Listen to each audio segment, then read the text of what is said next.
السلام عليكم ورحمة الله وبركاته. موضوعنا لهذا اليوم بعنوان ألم أسفل البطن جهة اليمين بين الخطير والخفيف. ما هو ألم أسفل البطن جهة اليمين؟ منطقة البطن بتحتوي على مجموعة من الأعضاء الحيوية اللي بتشارك في عملية الهضم زي الأمعاء والكبد.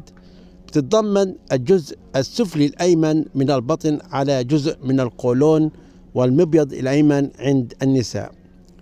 أسباب ألم أسفل البطن جهة اليمين: ممكن يحدث وجع أسفل البطن جهة اليمين لمجموعة من الأسباب المختلفة. قد يكون بعضها خطير، بينما يكون البعض الآخر نتيجة لمجموعة من الأسباب اللي لا تشكل خطر على المصاب بها.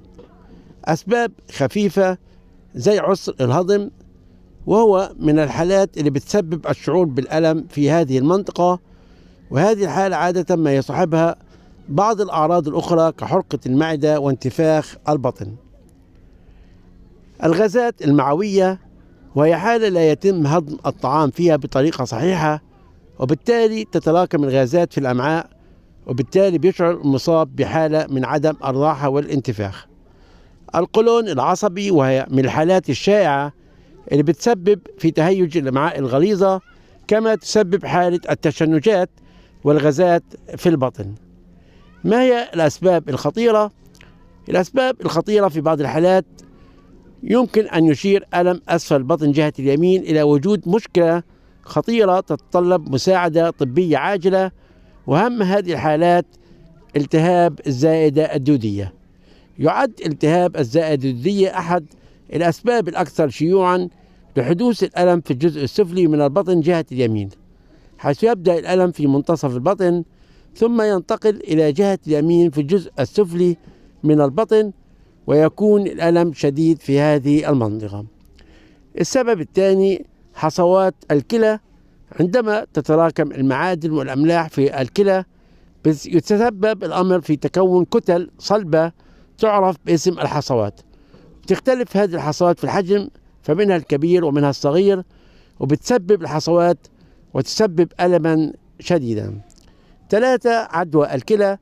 من الممكن أن تصاب واحدة من الكليتين أو كليتيهما بالبكتيريا، وبالتالي الشعور بالألم في أسفل الظهر ومنطقة أسفل البطن، والألم هنا أقل حدة من الألم الناتج عن حصوات الكلى.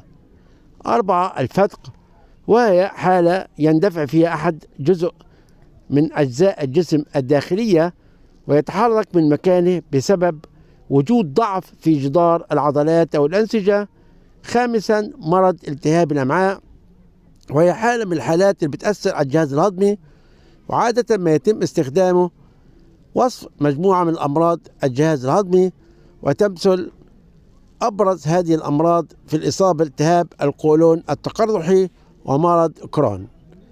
أسباب ألم أسفل البطن جهة اليمين عند النساء: 1. ألم الحيض، وهي حالة تعاني منها النساء قبل أو أثناء الدورة الشهرية، وعادة ما تسبب الحالة في وجود ألم في الظهر والساقين. بطانة الرحم المهاجرة، وهي حالة تتكون فيها بطانة الرحم خارجه. 3. تكيسات المبيض، وهي حالة تسبب فيها تكون أكياس ممتلئة بالسوائل على المبيض أو داخله.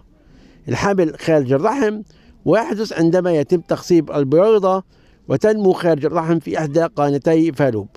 مرض التهاب الحوض، ومن الحالات اللي بتحدث نتيجة العدوى بأحد الأمراض المنقولة جنسيا. التواء المبيض، وهي من الحالات اللي بتحدث نتيجة حدوث التواء بأحد المبيضين أو أحد قانتي فالوب. أسباب ألم أسفل البطن جهة اليمين عند الرجال: 1. الفتق الإربي، وهي حالة تحدث عندما تندفع الدهون أو جزء من الأمعاء الدقيقة من خلال جزء ضعيف في أسفل البطن. 2. التواء الخصية، يحدث عندما تلتوي الخصية وتلف الحبل المنوي، حيث يسبب الأمر انخفاض في تدفق الدم وبالتالي الشعور بالألم. السؤال وأرجو الجواب في التعليق: هل عانيت أو تعاني من هذا الألم؟ إن كان نعم أو لا. إن كان نعم، أوصف الحالة وأتمنى أن تكونوا استفدتم من هذه المعلومات، وأتمنى عمل لايك وتعليق واشتراك في القناة. والسلام عليكم ورحمة الله وبركاته.